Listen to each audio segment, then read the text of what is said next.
आज हम करने वाले हैं गेट एक्सी के 2014 के फ्लूइड मैकेनिक्स के क्वेश्चन। तो स्टार्ट करते हैं फर्स्ट क्वेश्चन से।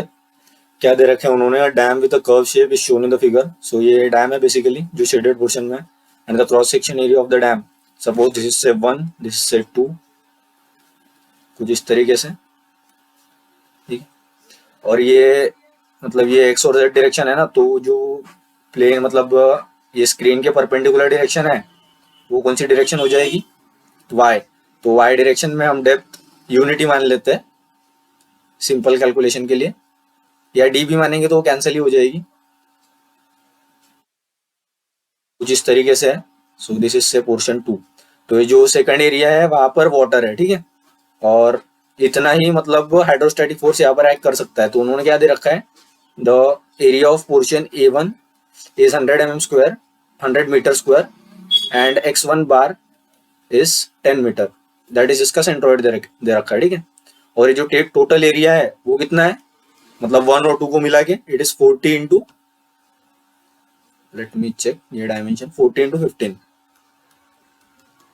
इसका सेंट्रोइड कहाँ पर है, x 15/2 पर रहेगा ना वो, रेक्टेंगल के लिए पता होगा ना, मतलब हाफ पे रहता है, मतलब इस डायरेक्शन में हाफ पे रहेगा, इस डायरेक्शन में 20 पे रहेगा, इस डायरेक्शन में 15/2 पर रहेगा। तो ये इसका हो गया। तो यहाँ पर उन्होंने क्या बोला है कि the vertical component of hydrostatic force is acting at a distance xp। तो ये जो वर्टिकल हाइड्रोस्टैटिक फोर्स है वो xp डिस्टेंस पर एक्ट कर रही है, ठीक है। तो ये सपोज कुछ मीन्स इतने एरिया पर वाटर का वेट एक्ट कर रहा है, तो उस वाटर के वॉल्यूम का जो सेंट्रॉइड एक्ट कर रहा होगा उसी सेंट्रॉइड पर क्या होगा, मतलब ये प्रिज्मेटिक सेक्शन है, मतलब ये जो इस तरीके से है पानी यहाँ पर जिस तरीके से स्ट्रक्चर एक्सटेंड कर रहा होगा डैम का, मतलब ये प्रिज्मेटिक सेक्शन है, ठीक है। मतलब जेड डायरेक्शन में तो कुछ, जेड नहीं, वाई डायरेक्शन मतलब इस डायरेक्शन में तो कुछ प्रॉब्लम नहीं होगा। तो अगर हमने इस एरिया का सेंट्रॉइड निकाल लिया तो वर्टिकली फोर्स वही लगने वाला है, ठीक है। बाद में वो इधर किधर भी लग सकता है, मतलब वाई डायरेक्शन में किधर भी शिफ्ट हो सकता है, वो हम ऐसे नहीं निकाल सकते। लेकिन जो उसका एक्स कोऑर्डिनेट होगा वो हम एरिया वाला पोर्शन कंसिडर करके निकाल सकते हैं। वाई, बिकॉज ये जो जेड डायरेक्शन में है वो चेंज नहीं हो रहा है, मतलब वेरिएबल नहीं है, कुछ ऐसा नहीं है ना, मतलब ऐसा ऐसा ऐसा कुछ नहीं है, प्रिज्मेटिक है ना ये सेक्शन, ये क्रॉस सेक्शन चेंज नहीं हो रहा वाई डायरेक्शन में। तो हम क्या करेंगे, एरिया का सेंट्रॉइड निकालेंगे, तो उस एरिया के सेंट्रॉइड पर ही ये नेट वर्टिकल फोर्स क्या हो रहा होगा, एक्ट कर रहा होगा। तो इसके लिए हमें क्या करना पड़ेगा, सेकंड मतलब ये जो नंबर 2 है उसका सेंट्रॉइड निकालना पड़ेगा। तो उसका सेंट्रॉइड हम कैसे निकालेंगे, हमें पता है सेंट्रॉइड कैसे निकालते हैं हम। अगर कंपोजिट एरिया से बना है, मतलब ये जो टोटल ए एरिया है 1 और 2 वाला, वो 1 और 2 से बना है, तो कैसे निकालेंगे centroid, that is total A X bar is equal to A1 x1 bar plus A2 x2 bar. अभी हमें A पता है, A1 पता है, A2 कैसे निकालेंगे, A1 plus A2 is equal to A, तो A2 will be equal to A minus A1, ठीक है। तो यहाँ से A2 भी आ जाएगा हमारा। अभी हमें बस निकालना है x2। तो A into x bar is 40 into 15/2, A1 is 100 into 10, A2 ये 15 4 जा 60, मतलब 600 हो जाएगा ये, और 600 माइनस 100 इज A2 इज 500, तो इट इज 500 टाइम्स x2 बार। तो ये क्या हो जाएगा 20, लेट मी सॉल्व इट। तो 20 इंटू 15 का स्क्वायर माइनस 1000 पे 500, तो ये हमारा x2 बार का आंसर निकल के आ जाएगा 7 मीटर, ठीक है। तो ये जो वर्टिकल कंपोनेंट होगा, मतलब ये जो वाटर के वेट की वजह से जो फोर्स एक्ट करेगा वो यहाँ से 7 मीटर डिस्टेंस पर होगा, मतलब X P will be equal to 7 metre. वो वाई डायरेक्शन में, मतलब इस डायरेक्शन में कहीं पे भी शिफ्ट हो सकता है, वो हम बता नहीं सकते, लेकिन मतलब यूनिफॉर्मली एक्ट करेगा ना, weight of water like uniform load, जैसे बीम पे एक्ट नहीं करता है, दैट इज जैसे सपोज ये कुछ ऐसा बीम है, इस पर कोई ऐसा लोड एक्ट कर रहा है, तो ये बीम जेड डायरेक्शन में ऐसे एक्सटेंड कर रही है, तो कंटिन्यूअसली ऐसा ही लोड एक्ट कर रहा है, ठीक है। तो इधर डायरेक्शन में मतलब इधर देखेंगे हम तो कुछ ना कुछ मतलब बीच में या कहीं पे आएगा, लेकिन हमेशा अगर ये यूनिफॉर्म है, ठीक है, डिस्ट्रीब्यूशन, तो वो यहीं पर एक्ट करेगा इस सेक्शन पर, मतलब हर सेक्शन पर वो ऐसे ही एक्ट करते जाएगा लाइक दिस, ठीक है। तो मेरे बोलने का ये मतलब था कि इधर डायरेक्शन में जाते समय ये जो एक्स कोऑर्डिनेट है वो चेंज नहीं होगा, ठीक है। तो नेक्स्ट क्वेश्चन पे आते हैं।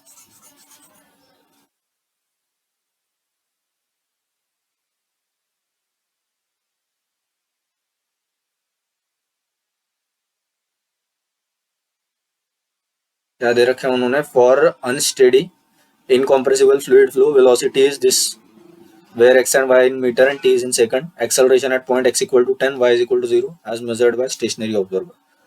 तो acceleration पूछा है, velocity दे रखी है, तो क्या करेंगे हम, तो acceleration मतलब उन्होंने टोटल पूछा है ना, तो यहाँ पर ये u दे रखा है, v दे रखा है, u and v are also function of time and space, ठीक है। और क्या दे रखा है उन्होंने, तो हमें क्या करना है, सिंपल है ये भी, ax क्या करेंगे हम, u du by dt plus u du by dx plus v du by dy plus w du by dz, ये तो जीरो हो जाएगा, इतने को सॉल्व करना है अपने को, तो ये x आ जाएगा यहाँ से, और सिमिलरली ay आ जाएगा, ay का एक्सप्रेशन बहुत बार कराया है मैंने, put the value get the answer, value बराबर पुट करनी है, बराबर डिफरेंशिएट करना है, पुट करने के बाद आंसर आ जाएगा फॉर 2 इट्स a, ठीक है। तो अपना क्या आएगा, पहले ax आएगा फिर ay आएगा, तो total acceleration is nothing but magnitude under root of ax square plus ay square, ठीक है ना, ऐसे करेंगे तो आ जाएगा। देन मैच द पेयर क्या दे रखा है, for incompressible flow the existence of component of acceleration for different type of flow is described in the table below. तो लिख लेते हैं पहले, ax इज इक्वल एक के लिए लिखते हैं, बाकियों के लिए समझ में आ जाएगा क्या होता है क्या नहीं होता है, du by dx plus v du by dy plus w du by dz। तो स्टेडी फ्लो भी है, यूनिफॉर्म फ्लो भी है, तो स्टेडी फ्लो के लिए टाइम वाला कंपोनेंट जीरो हो जाता है, यूनिफॉर्म फ्लो के लिए स्पेस के साथ वेरिएशन नहीं होता है, तो वो डू नॉट एग्जिस्ट। पी के लिए क्या हो जाएगा 3, और स्टेडी है नॉन यूनिफॉर्म है, मतलब ये टाइम वाले को इसको लोकल बोलते हैं हम, और इसको कन्वेक्टिव बोलते हैं, ठीक है। तो स्टेडी के लिए local doesn't exist and convective exist, तो इसका हो जाएगा 4, ठीक है ना, नॉन यूनिफॉर्म है तो कन्वेक्टिव होगा ना। अनस्टेडी के लिए लोकल एग्जिस्ट करेगा, यूनिफॉर्म के लिए कन्वेक्टिव एग्जिस्ट नहीं करेगा, तो ये आ जाएगा 1। Similarly unsteady and non uniform, इसके लिए दोनों एग्जिस्ट करेंगे, तो ये आ जाएगा 2, 34, 12, तो D is the correct answer for this, ठीक है। देन नेक्स्ट क्वेश्चन पे आते हैं हम, वेट अ मिनट, तो नेक्स्ट क्वेश्चन पे आते हैं हम। Velocity in a 2 dimensional flow field is specified as, u दे रखा है, v दे रखा है, the magnitude of rate of angular deformation that is gamma xy, strain rate पूछा है ना, at x equal to 2 y equal to 1, तो ये क्या हो जाएगा, dv by dx plus du by dy। तो कभी कभी हाफ भी लिखा मिलता है यहाँ पे, पर जनरली ऐसा ही एक्सप्रेशन आता है इसका, तो पहले ऐसे ही सॉल्व करके देखते हैं आंसर मैच हो रहा है क्या। This is the expression for shear strain rate और रेट ऑफ एंगुलर डिफॉर्मेशन, तो dv by dx is minus y square plus du by dy, du by dy is x square, तो x square आ जाएगा 4 at x equal to 2, y square आ जाएगा 1, 4 minus 1 is 3, let me see, चौथे का 3, ठीक है। तो ऐसा ही है, rate of angular deformation is given by this, ठीक है, गेट में आया हुआ है, तो बाकी जहाँ पे भी आपको हाफ लिखा मिलता होगा उस पर भरोसा नहीं करना है, क्योंकि उन्होंने 3 आंसर दिया है और इस एक्सप्रेशन से 3 आंसर आ रहा है। तो शियर स्ट्रेन जब भी लिखेंगे हम ऐसे ही लिखेंगे, एंगुलर वेलोसिटी लिखते समय यहाँ माइनस लगा के हाफ लिखते हैं हम, वो अलग बात है। देन नेक्स्ट क्वेश्चन पे आते हैं, फॉर प्लेन इरोटेशनल फ्लो के लिए equipotential line and stream lines are, तो equipotential line and stream lines are orthogonal to each other, that is at an angle of 90 degree to each other, ठीक है। Except at stagnation point, stagnation point छोड़ के बाकी सारी जगह पर वो दोनों एक दूसरे को ऑर्थोगोनल रहते हैं, equipotential line and stream line. Flow around a Rankine half body is represented by superposition of source plus uniform flow.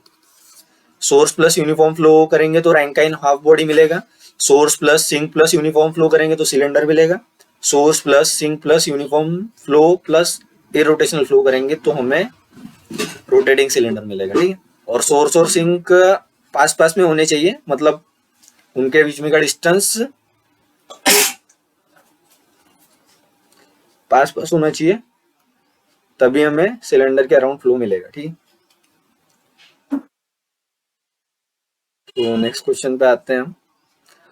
It is required to carry out model studies on a boat having characteristic length, तो it is length of model दे रखा है उन्होंने, speed of model भी दे रखा है, assume acceleration due to gravity like this, neglect the effect of viscous and surface tension forces, the value of appropriate non dimensional number।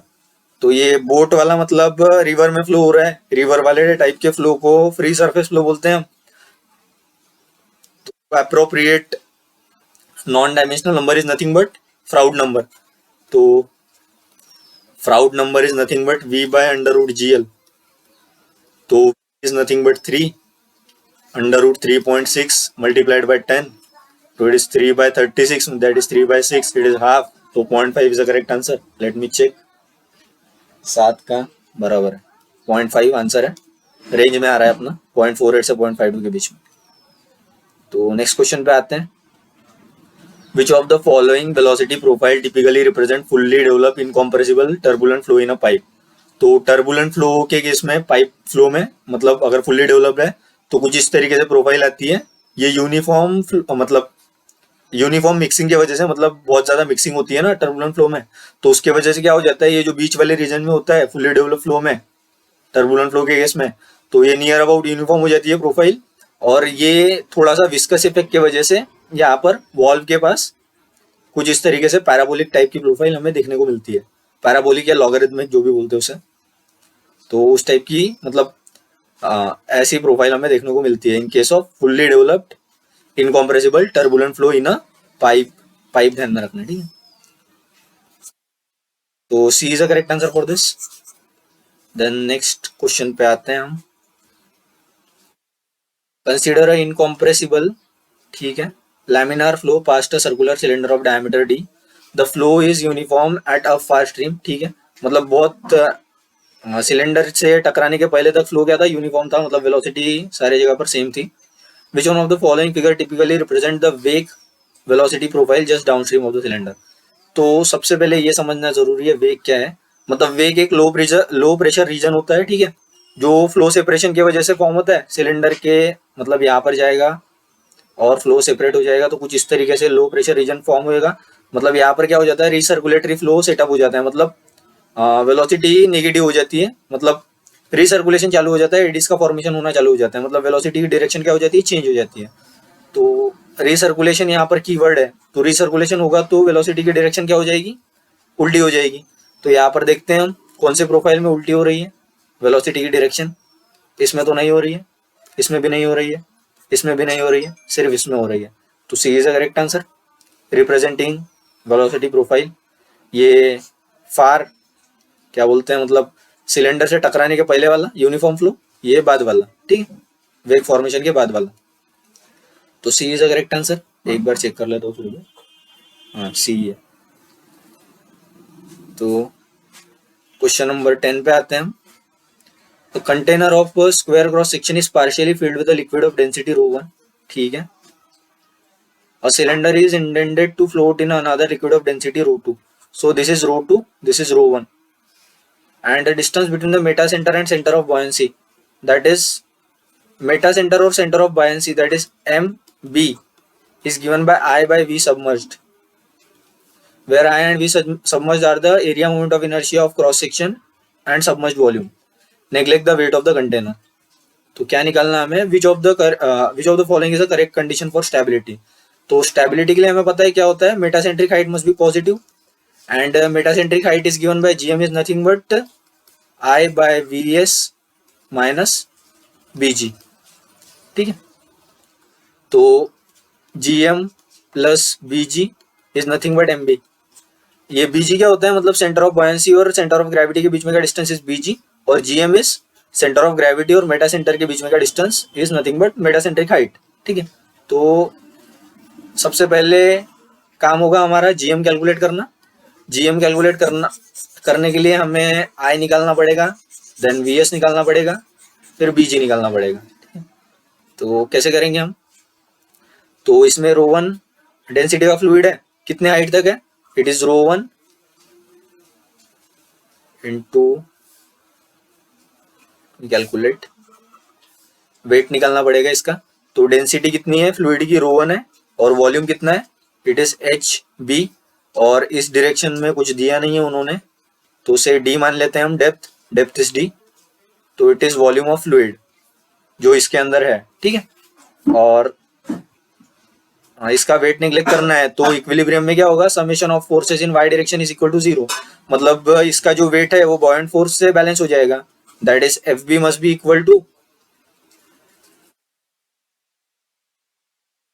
क्या कर रहा हूं मैं, ये वॉल्यूम है इसका, और यहाँ पर वेट निकालना था मुझे वाटर का, तो वेट क्या आ जाएगा, वॉल्यूम है H B D, and weight in the container is, इसकी डेंसिटी रो, तो rho V G is nothing but weight, तो ये वेट को कौन बैलेंस करेगा, buoyancy force, that is rho one H B D times G, और buoyancy force is nothing but volume of मतलब displace fluid, तो rho to density है, और फ्लूइड कितना डिस्प्लेस हुआ, सपोज वी एफ, मतलब we S is a submerge volume, तो V S amount में फ्लूइड डिस्प्लेस हुआ, टाइम्स क्या करने वाले इसको हम,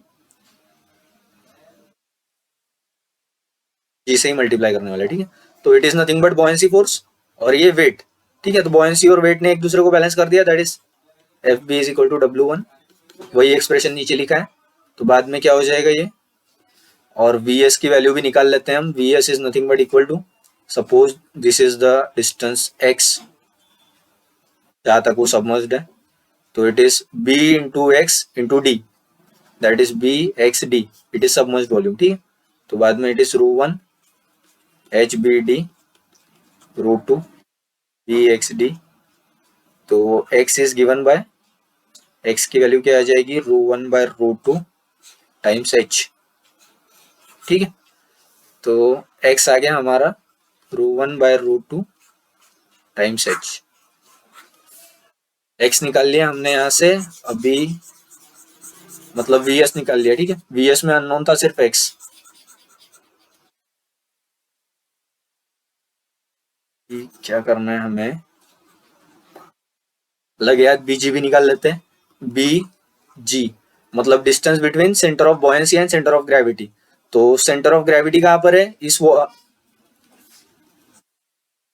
सेंटर ऑफ ग्रेविटी मतलब ये जो वेट एक्ट कर रहा है यहाँ पर फ्लूइड की वजह से, उसकी सी जी कहाँ रहेगा, एट द डिस्टेंस यहाँ से एच बाय टू पर। ठीक है, और ये एक्स डिस्टेंस पर था इतना फ्लूइड डिस्प्लेस वाला, तो इसका सी जी कहाँ पर रहेगा, एक्स बाय टू डिस्टेंस पर, तो B G is nothing but,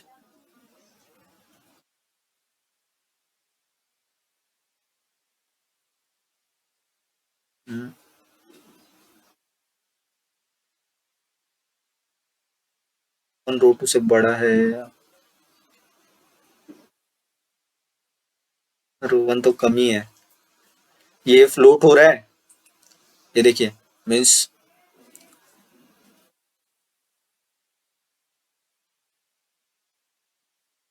centre of buoyancy centre of gravity, तो इसको मतलब बी और जी के बीच में का डिस्टेंस है ना, तो it is x by two minus H by two, इस तरीके से लिखते हैं इसको हम बीजी को। ठीक है, तो ये आ गया हमारा बीजी, तो बीजी भी आ गया हमारे पास, वीएस भी आ गया, ये मतलब इतना जो वेट था उसका जो सेंट्रॉइड था वो एच बाय टू डिस्टेंस पर होगा, और जो डिस्प्लेस वॉल्यूम का सेंट्रॉइड था वो एक्स बाय टू डिस्टेंस पर होगा, तो दोनों के बीच में का डिस्टेंस क्या हो जाएगा, x by two minus H by two.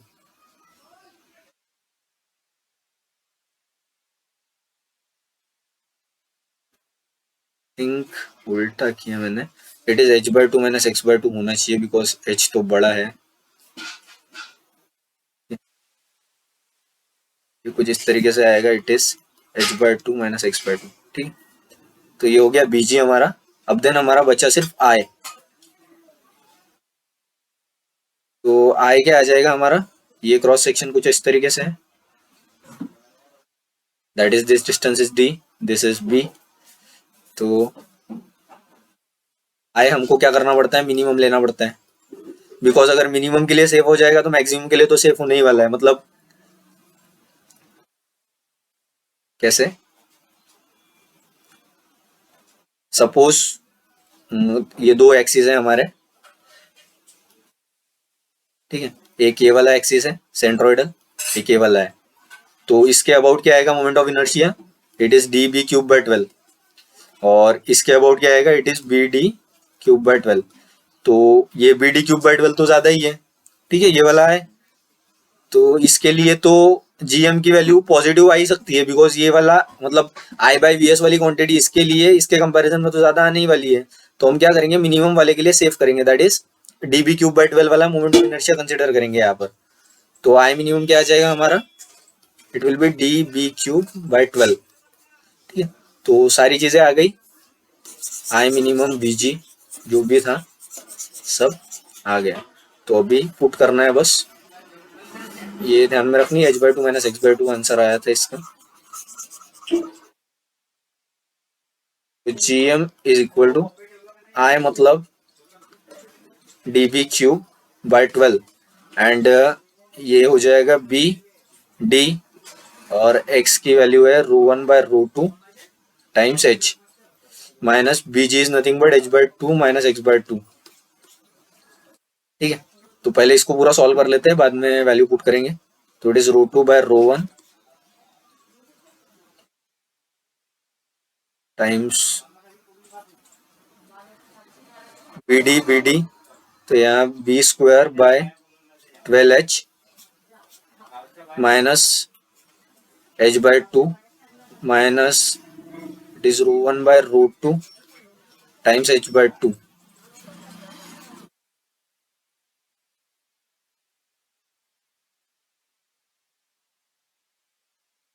तो यहाँ से 2 कॉमन निकालेंगे। अभी जीएम का एक्सप्रेशन आ गया, तो स्टेबिलिटी के लिए GM must be greater than 0। तो GM must be greater than 0 means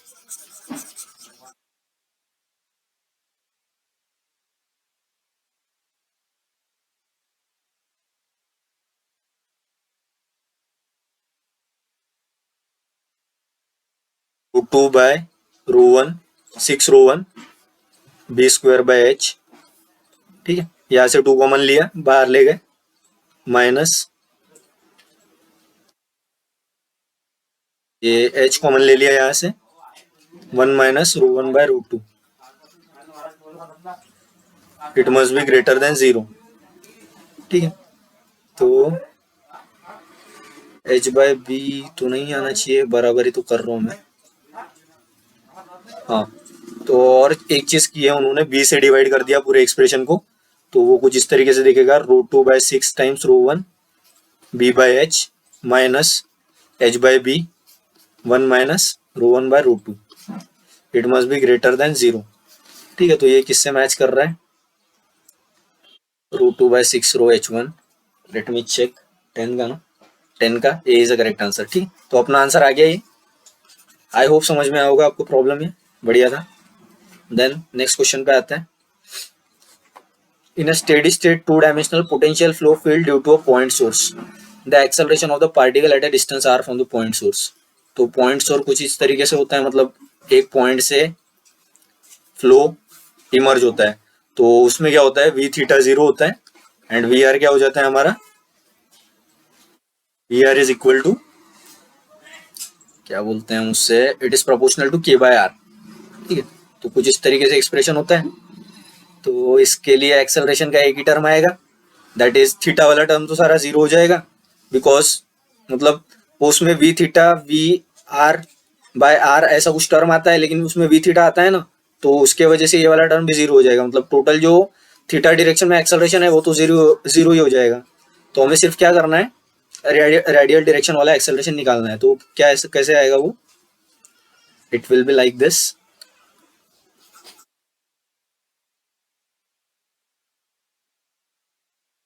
एक बार मैं एक्सप्रेशन चेक कर लेता हूँ। कुछ इस तरीके से आता है वो expression, that is acceleration in R direction is equal to dvr by dt plus v r dvr by dr plus v theta dvr by r d theta plus vz dvr by dz minus V theta square by R. तो कुछ इस तरीके से expression आता है ये। तो यहाँ पर क्या है हमारा, R is not a function of T, दिख रहा है ना यहाँ पर, और थीटा तो जीरो है, वी जेड जीरो है, वी थीटा जीरो है, तो सिर्फ एक ही टर्म बचा हमारा, A R is equal to V R D V R by D R. Expression याद नहीं है तो पूरा खेल ही खत्म है यहाँ पर। ये पता रहना चाहिए एक्सेलरेशन कैसे लिखता है डिफरेंट कोऑर्डिनेट सिस्टम में। तो V R is nothing but K by R, और इसका डिफ्रेंशिएट करेंगे तो it is minus K by R square, it is minus K square by R cube. तो it is proportional to R का power -3। तो D is a correct answer 11 का। Let me check, yes D है answer. Next question पे आते हैं। A velocity in a two-dimensional flow at a time t and location xy is described as like this. Equation of path line of the particle passing through the point 1, 0 at t is equal to 0. तो velocity expression क्या देके रखा है उन्होंने, v is equal to 3t square i cap plus x minus 1 j cap और 1, 0 t is equal to 0। Path line का expression निकालना है, तो पाथ लाइन हमें पता है, so it is u, it is v. Path line is nothing but dx by dt is equal to u and dy by dt is equal to v. तो यहाँ से x और t के term में expression आएगा, यहाँ से y और t के टर्म में एक्सप्रेशन आएगा। तो टाइम को एलिमिनेट कर देंगे बाउंड्री कंडीशन लगा के, तो जो फाइनल एक्सप्रेशन मिलेगा हमें वो होगा हमारा पाथ लाइन का एक्सप्रेशन। ठीक है, तो u क्या आ जाएगा हमारा, it is 3t square dx by dt। तो x इज इक्वल टू, क्या करते बैठना है, इसको तो इंटीग्रेट करना आता ही होगा ना, इसको इधर ले जाएंगे, बाद में 3t स्क्वायर का इंटीग्रेशन, मतलब t स्क्वायर का इंटीग्रेशन t क्यूब बाय 3, तो x will be equal to t cube by 3, 3 इससे कैंसिल हो जाएगा, एक बार लिख ही देता हूँ मैं नहीं तो कंफ्यूजन हो जाएगा, प्लस सम कांस्टेंट से c1। ठीक है, सिमिलरली यहाँ पर dy by dt is equal to v। तो v का एक्सप्रेशन कुछ इस तरीके से x के टर्म में है वो, दैट इज x माइनस 1। तो ऐसे तो सॉल्व नहीं हो सकता ये, तो क्या करना पड़ेगा, ये x को यहाँ पर पुट करना पड़ेगा। तो सबसे पहले बाउंड्री कंडीशन लगा के कांस्टेंट निकाल लेते हैं, फिर पुट करेंगे। तो it is x is equal to t cube plus c1। तो at t is equal to 0 पे x इज इक्वल टू 1, तो t इज इक्वल टू 0 पे x इक्वल टू 1 मतलब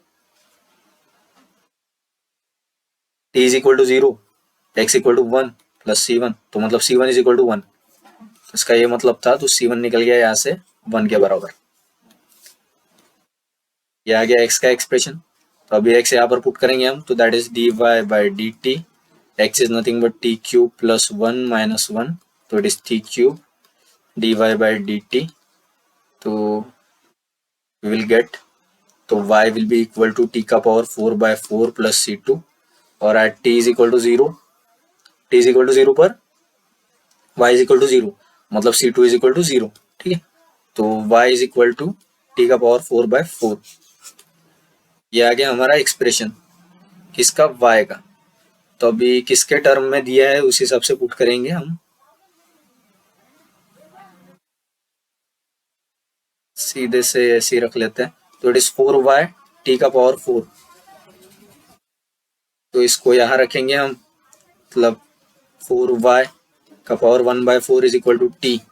तो ये t की वैल्यू यहाँ पर पुट करेंगे, तो x equal to 4y times 3 by 4 plus 1।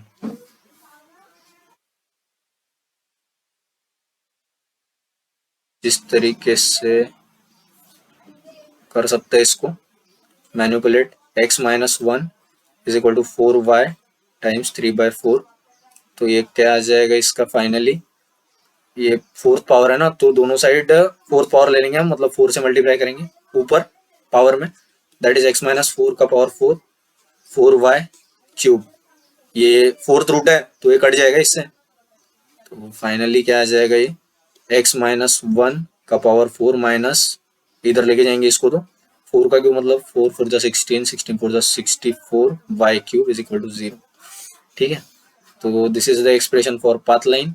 कभी भी पाथ लाइन निकलने आएगा तो यही करना है आपको, dx by d t d y by d t UV से इक्वेट कर लेना है, बाद में टाइम को एलिमिनेट करना है कुछ इस तरीके से, और फाइनल एक्स वाई के टर्म में आंसर लाना है।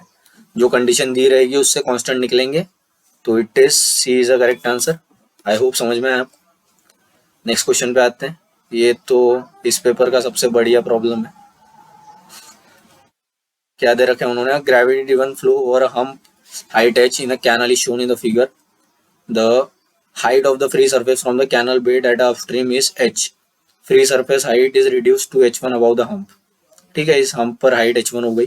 Assuming the canal bed to be horizontal, discharge per unit width is given by. तो width in this direction is unity। ठीक है, तो डिस्चार्ज निकालना है हमें पर यूनिट विड्थ। वो कैसे करेंगे, सिंपल है, इन्होंने कुछ मेंशन नहीं किया है तो हम इनविसिड फ्लो मानेंगे और बर्नौलीज इक्वेशन लगाने की कोशिश करेंगे। तो सपोज जाने दो इसको, तो दिस इज से पॉइंट 1, दिस इज से पॉइंट 2, तो 1 और 2 पर हम लगाएंगे बर्नौलीज इक्वेशन। ठीक है, तो यहाँ पर कुछ होगा, कुछ वेलोसिटी यहाँ पर होगी, कुछ वेलोसिटी यहाँ पर होगी, लेकिन डिस्चार्ज तो सब जगह सेम ही रहने वाला है। ठीक है, क्योंकि कंटिन्यूटी के हिसाब से कहीं और फ्लो नहीं जाने वाला ना, तो जितना सेक्शन 1 से फ्लो जाएगा उतना सेक्शन 2 से जाना चाहिए। तो क्या हो जाएगा, Q is nothing but A1 V1 and Q is nothing but A2 V2। It is from continuity from for incompressible fluid. तो V1 क्या आ जाएगा हमारा, V1 is Q bye A1। तो A1 क्या है, A1 is nothing but H by W, और W is H into W। ठीक है ना, सो दिस इज H, ये H W, ये एरिया है ना फ्लो वाला, यहाँ से फ्लो हो रहा है ना, तो this is H, this is W for A1। तो W इज 1, तो this is Q by H। Similarly V2 क्या आ जाएगा हमारा,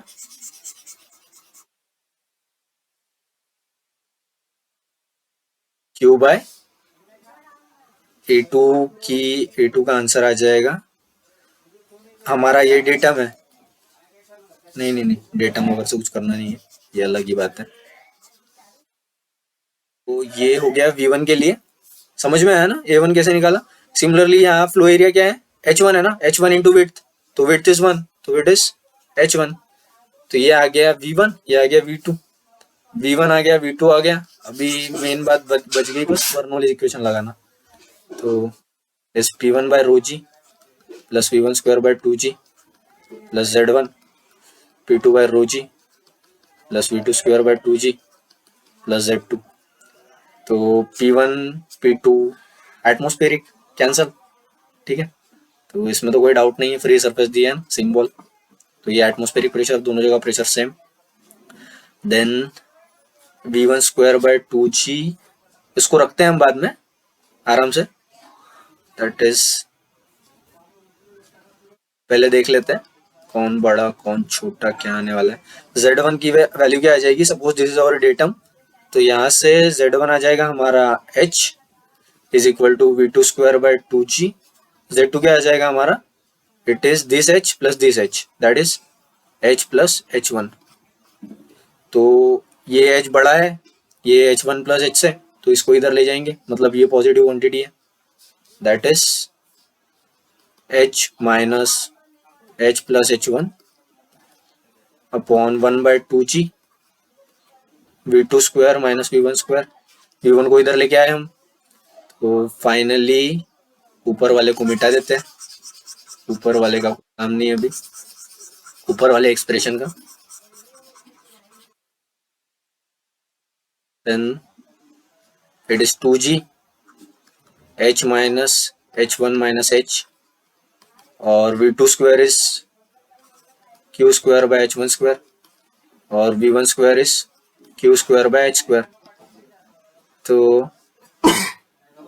फाइनली इसका भी काम हो गया, तो जिसका काम हो गया उसको हटा दे यानी के then Q is equal to 2G H minus H1 minus H upon ये Q कॉमन निकाल लिया ना हमने Q स्क्वायर, तो यहाँ से ये डिनोमिनेटर में आ जाएगा, that is H1 square minus 1 by H square, और ये स्क्वायर इधर चले जाएगा तो ये हो जाएगा रूट, और हमें निकालना है डिस्चार्ज। तो ये आ गया हमारा expression for question number 13। Let me check, 13 का आता है ए। मैच हो रहा है, मैच हो रहा है, तो this is the correct answer. I hope आपको समझ में आया होगा।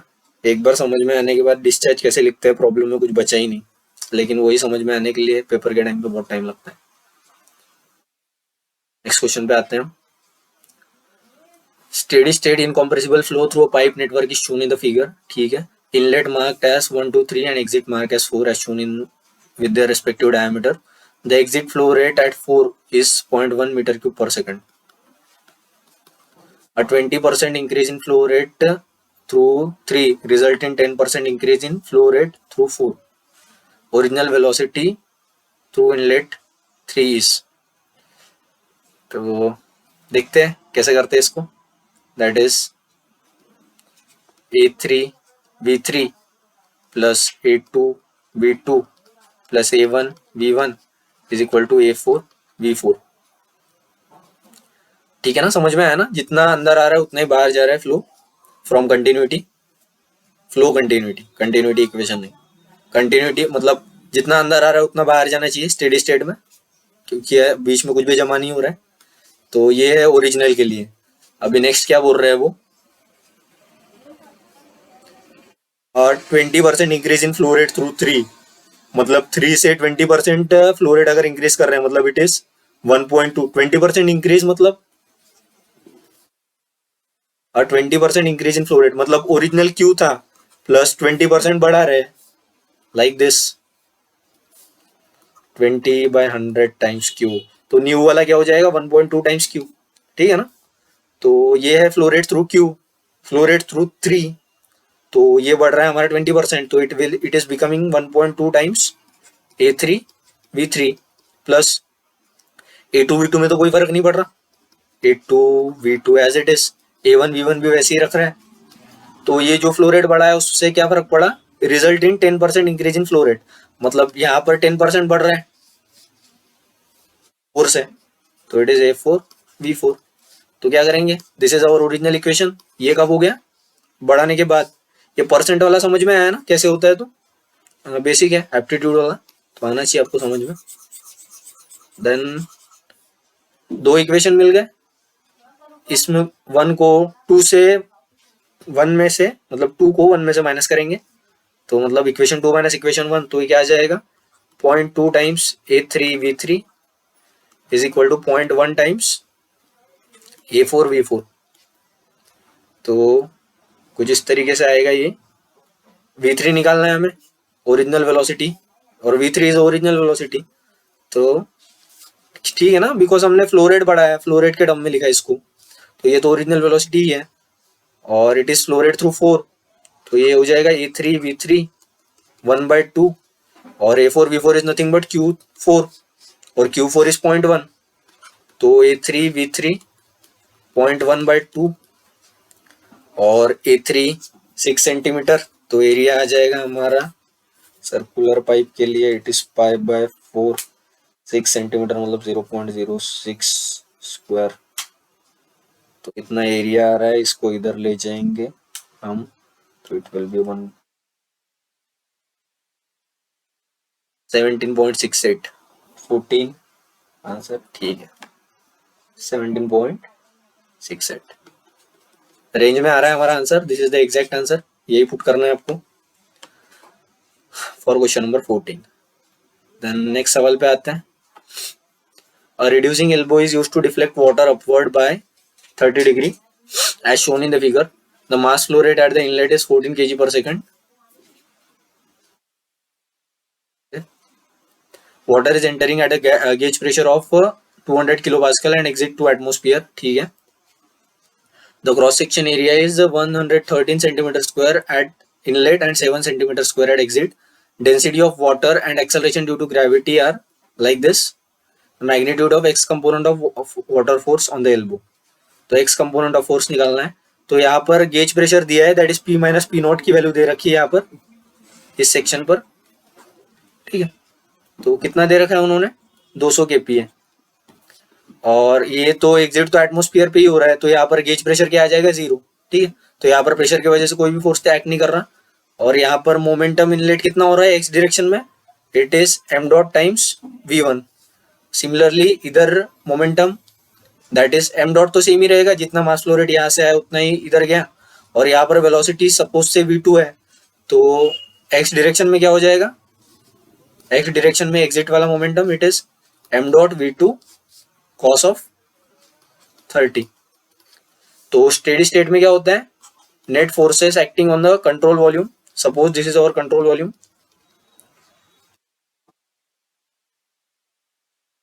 इन x direction plus momentum inlet in x direction, momentum outlet in x direction.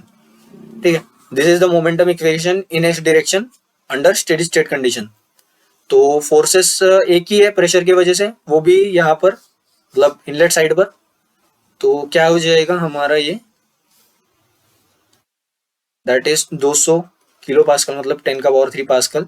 और inlet area is nothing but 113 centimetre square multiplied by 10 का पावर -4. तो ये हो जाएगी प्रेशर की वजह से फोर्स. पहले मैं एक्सप्रेशन लिख देता हूँ, that is P in A इन, और ये पॉजिटिव डायरेक्शन में.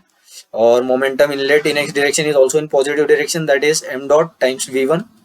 और एग्जिट भी पॉजिटिव डायरेक्शन में x में, that is m dot times v2 cos of 30 degree. तो ये हो गया हमारा मोमेंटम इक्वेशन से आ गया हमारा इक्वेशन. देन ये हो गया प्रेशर फोर्स. ठीक है, एक एक करके निकालते हैं, यहाँ पर जगह कम है. तो ये प्रेशर फोर्स की वैल्यू हो गई. अभी नेक्स्ट है हमारा इनलेट वाला, that is m dot v1.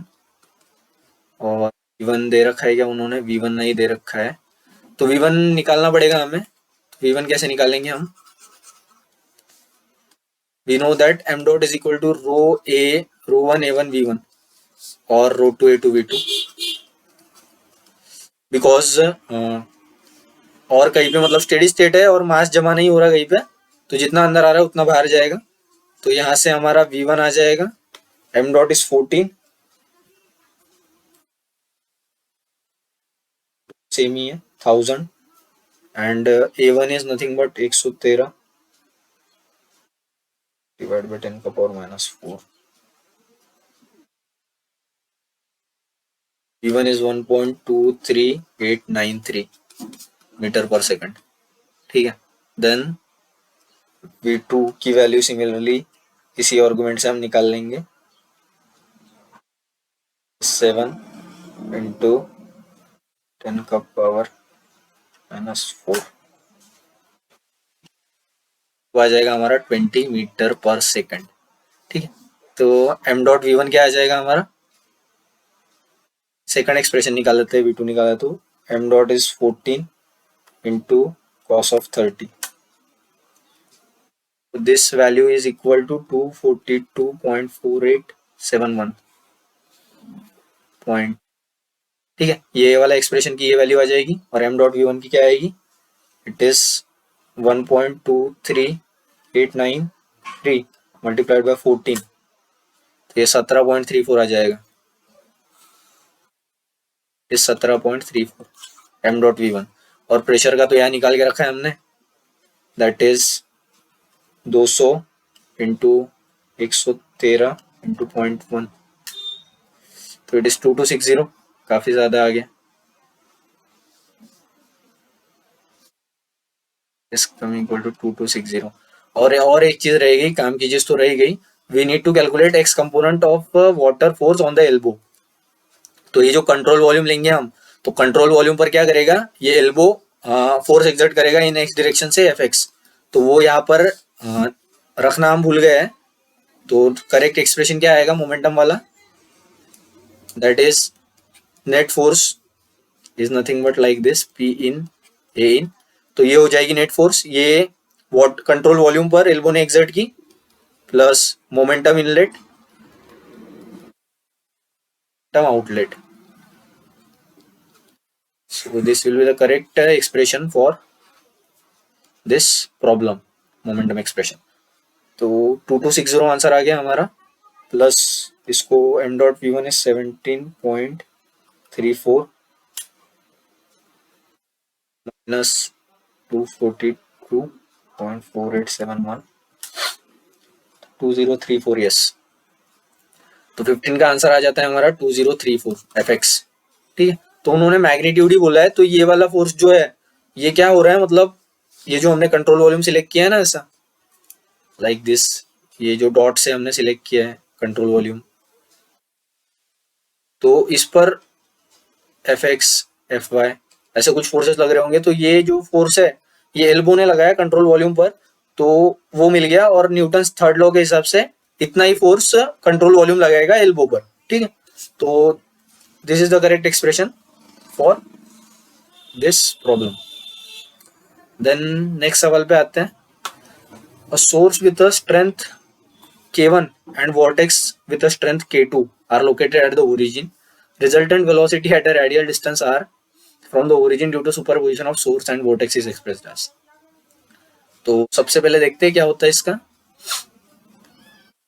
क्या क्या दे रखा है। एक है सोर्स,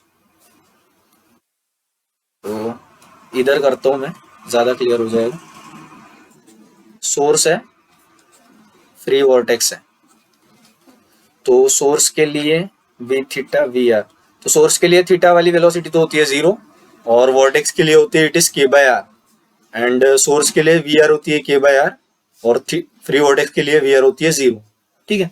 तो और ये वेक्टोरियली, मतलब वेक्टोरियली ऐड करेंगे, मतलब ये पॉजिटिव ही है, तो इसका एडिशन करेंगे हम वेक्टोरियली, तो ये क्या आ जाएगा, नेट के बाय आर आ जाएगा थीटा वाली वेलोसिटी, और इसका आ जाएगा नेट के बाय आर। तो उन्होंने पूछा है सुपरपोज करने के बाद दोनों को उनकी वेलोसिटी क्या आएगी, तो यहाँ पर इट इज नेट, तो resultant velocity is nothing but v theta square plus v r square, तो it is k by r whole square plus k by r whole square. इस K1 किसका है, सोर्स विद स्ट्रेंथ K1, तो source की strength है K1, free vortex की है K2, तो इट इज K1 K2, तो under root of K1 square plus K2 square upon R. तो this is the resultant velocity magnitude. समझ में आया होगा आपको, सुपरपोज करना है बस, आपको पता रहना चाहिए सोर्स को कैसे रिप्रेजेंट करते हैं, सिंक को कैसे रिप्रेजेंट, फ्री वॉर्टेक्स को कैसे रिप्रेजेंट करते हैं। तो सोर्स और फ्री वॉर्टेक्स को इस तरीके से रिप्रेजेंट करते हैं, देन दोनों को सुपर इम्पोज करना है। सुपर इम्पोज करने के बाद रिजल्टेंट वेलोसिटी तो इस तरीके से ही लिखेंगे ना, that is v theta square v r square under root of, because both are in mutually perpendicular direction, नहीं तो ऐसा होता है we theta square v r square plus 2 times v r v theta cos of theta. ये कब होता है, because theta is 90 degree, because they both are mutually perpendicular to each other, that's why this expression is 0 and resultant velocity is given by v theta square plus v r square, ठीक है। अगर इसके अलावा उन दोनों के बीच में कोई और एंगल होता तो रिजल्टेंट हम इस तरीके से निकालते हैं, लेकिन ये तो कॉमन सेंस है, पता रहना चाहिए आपको। तो सुपर इम्पोज करना है बस, सुपर इम्पोज करने के बाद ये K1 K2 ध्यान रखना है बराबर, नहीं तो मैंने के ही ले लिया था, तो आपको ध्यान 1 मिनट। तो 16 का करेक्ट आंसर हो जाएगा बी। तो आज यही तक करते हैं, बाकी के बाद में करेंगे।